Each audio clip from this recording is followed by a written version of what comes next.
जिला जनसंपर्क कार्यालय पन्ना से प्राप्त समाचार विस्तार से। कलेक्टर ने लोक निर्माण विभाग कार्यालय का किया निरीक्षण। पन्ना 28 मार्च 2025। कलेक्टर सुरेश कुमार ने गत गुरुवार को कार्यपालन यंत्री लोक निर्माण विभाग कार्यालय पन्ना का औचक निरीक्षण किया। इस दौरान पुराने भवनों के संधारण और परिसंपत्तियों के संबंध में जानकारी लेकर अभिलेख को स्कैन उपरांत सुरक्षित रखने के निर्देश दिए।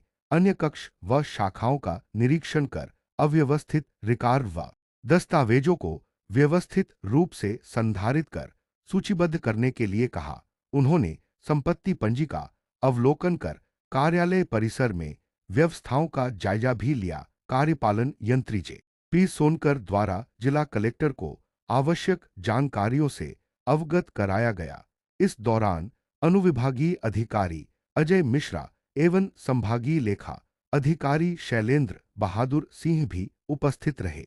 संबल योजना अंतर्गत 10 करोड़ 62 लाख रुपए की अनुग्रह राशि अंतरित। मुख्यमंत्री जनकल्याण संबल 20 योजना अंतर्गत शुक्रवार को पन्ना जिले के 499 प्रकरणों में हितग्राहियों को अनुग्रह राशि का वितरण किया गया। जिला अंतर्गत 10 स्थानीय निकायों में कुल 10 करोड़ 62 लाख रुपए की अनुग्रह राशि प्रदान की गई। पन्ना विकासखंड में सामान्य एवं दुर्घटना मृत्यु के क्रमशः 55 एवं 4, शाहनगर विकासखंड के 103 एवं 7, गुनौर विकासखंड के 61 एवं 10, अजीगढ़ विकासखंड के 73 एवं 2 तथा पवी विकासखंड के सामान्य एवं दुर्घटना मृत्यु के क्रमशः 149 एवं 9 प्रकरणों में अनुग्रह राशि का वितरण किया गया। इसके अलावा सामान्य मृत्यु प्रकरणों में नगरीय क्षेत्र पन्ना में 9, देवेंद्रनगर में 6, पवी में 5 तथा अमानगंज एवं अजयगढ़ में 3-3 प्रकरणों में अनुग्रह राशि का वितरण किया गया। योजना अंतर्गत पंजीकृत श्रमिक की सामान्य मृत्यु पर 2 लाख रुपए एवं दुर्घटना में मृत्यु पर 4 लाख रुपए की अनुग्रह सहायता राशि का वितरण किया जाता है। मुख्यमंत्री डॉ मोहन यादव ने भोपाल स्थित मंत्रालय से श्रमिक परिवारों को अनुग्रह सहायता राशि सिंगल क्लिक के जरिए अंतरित की। इस अवसर पर कलेक्टर कार्यालय के एनआईसी वीसी कक्ष में आयोजित जिला स्तरीय कार्यक्रम में मुख्यमंत्री के मुख्य आतिथ्य में आयोजित कार्यक्रम का लाइव टेलीकास्ट भी दिखाया गया। कलेक्टर सुरेश कुमार एवं नपा अध्यक्ष मीना पांडे द्वारा हितग्राहियों को स्वीकृति पत्र वितरित किए गए। कार्यक्रम में जिला पंचायत सीओ उमराव सिंह मरावी, श्रम निरीक्षक भूपेंद्र सिंह बंजारा सहित अन्य संबंधित अधिकारी तथा हितग्राही उपस्थित रहे। आम नागरिकों की सहभागिता से तैयार होगा विकसित मध्य प्रदेश का विजन डॉक्यूमेंट।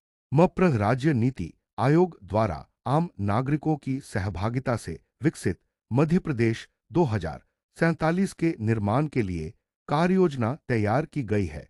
शासन द्वारा प्रदेश के सर्वांगीण और समावेशी विकास की दिशा में अग्रसर होने एवं वर्ष 2047 तक विकसित भारत के साथ साथ मध्य प्रदेश को भी विकसित राज्य बनाने के उद्देश्य से विकसित मध्य प्रदेश का विजन डॉक्यूमेंट तैयार किया जा रहा है। मुख्यमंत्री डॉक्टर मोहन यादव ने समावेशी विकास को गति देने और नागरिकों की आकांक्षाओं को नीति निर्माण में शामिल करने के उद्देश्य से नागरिक सर्वेक्षण का शुभारंभ किया है। सर्वेक्षण के जरिए आमजन अपने विचार और सुझाव साझा कर सकेंगे। प्राप्त सुझावों का विश्लेषण कर उन्हें भविष्य की विकास नीतियों में शामिल किया जाएगा। सर्वेक्षण में सहभागिता के लिए आगामी 31 मार्च तक वेबसाइट mprna.mp.gov.in/vision लिंक पर जाकर अंग्रेजी या हिंदी में अपने सुझाव प्रस्तुत कर सकते हैं। ईदक्ष केंद्र में सुशासन विषय पर हुआ अधिकारियों का प्रशिक्षण।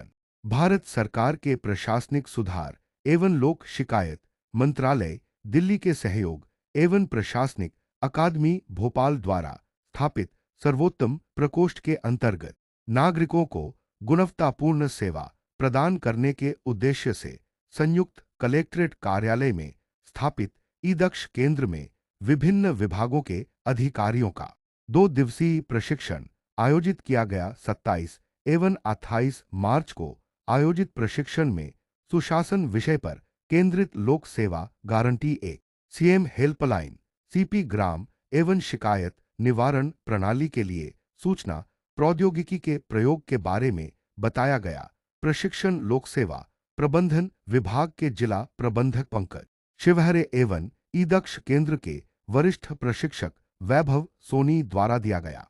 प्रशिक्षकों द्वारा संबंधित विभाग के अधिकारियों को लोक सेवा गारंटी एक्ट के प्रावधानों की विस्तृत जानकारी दी गई, साथ ही नागरिकों को समय सीमा के भीतर सेवाओं के प्रदान करने तथा समाधान ऑनलाइन जैसे विभिन्न माध्यमों से प्राप्त शिकायतों के संतुष्टिपूर्ण, गुणवत्तापूर्वक एवं त्वरित निराकरण के बारे में भी अवगत कराया गया।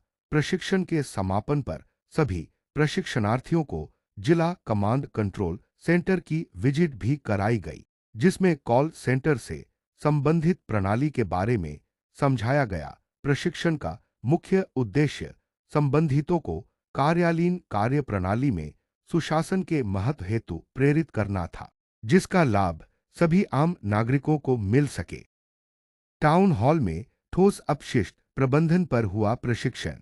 नगर पालिका परिषद पन्ना के तत्वाधान में गत गुरुवार को स्थानीय टाउन हॉल में ठोस अपशिष्ट प्रबंधन विषय पर कचरा प्रबंधन कर्मियों को प्रशिक्षण प्रदान किया गया। इस प्रशिक्षण सह क्षमता निर्माण सत्र में जागरूकता और दक्षता बढ़ोतरी सहित स्वच्छता कर्मियों की भूमिका और उनके योगदान को समझने, ठोस अपशिष्ट क्या है और इसके प्रकार, इससे संबंधित सरकारी नियम और कानून, मौजूदा कचरा प्रबंधन प्रणाली में चुनौतियां, अनुचित कचरा निपटान के नुकसान, समाधान, स्रोत पर कचरे का अलगाव तथा कचरे को सही तरीके से प्रबंधित करने की तकनीकों इत्यादि पर चर्चा की गई।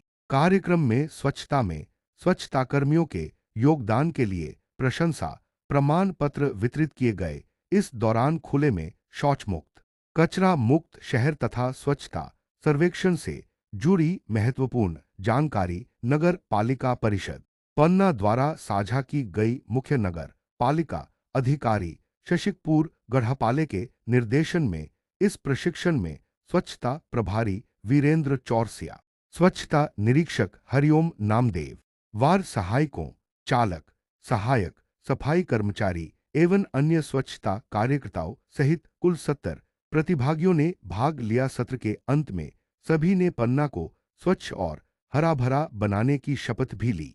डायमंड पार्क जनकपुर के लिए 1,265.46 लाख रुपए स्वीकृत। खजुराहो सांसद वी शर्मा के प्रयासों से पन्ना की अमूल्य खनिज संपदा हीरे की तराशी के कार्य को स्थानीय स्तर पर संपन्न किए जाने तथा इसका अधिकतम लाभ क्षेत्र के लोगों को प्रदान करने के उद्देश्य से किए गए प्रयासों के परिणाम स्वरूप डायमंड पार्क जनकपुर की स्थापना के लिए 1,265.46 लाख रुपए की प्रशासकीय स्वीकृति मिली है। पार्क के लिए जनकपुर में 11 हेक्टेयर भूमि आरक्षित की जा चुकी थी। पूर्व में एमएसएमई विभाग द्वारा डायमंड पार्क की स्थापना की सैद्धांतिक स्वीकृति भी प्रदान की गई थी। विभाग द्वारा अब जारी की गई राशि से बिटुमन रोड, आरसीसी नाली, ह्यूम पाइप कलवर्ट, विद्युतीकरण, ट्यूबवेल एवं जल प्रदाय लाइन, ओवरहेड एवं under ground water tank, water harvesting एवं साइन इत्यादि का कार्य प्रारंभ किया जाएगा। सांसद श्री शर्मा द्वारा इस सौगात के लिए मुख्यमंत्री डॉक्टर मोहन यादव एवं सूक्ष्म, लघु एवं मध्यम उद्यम मंत्री चैतन्य कुमार कश्यप का आभार ज्ञापित किया गया है। उद्योग से जहू डहे नुक्ता व्यापारियों ने भी इस सौगात के लिए हर्ष जताया।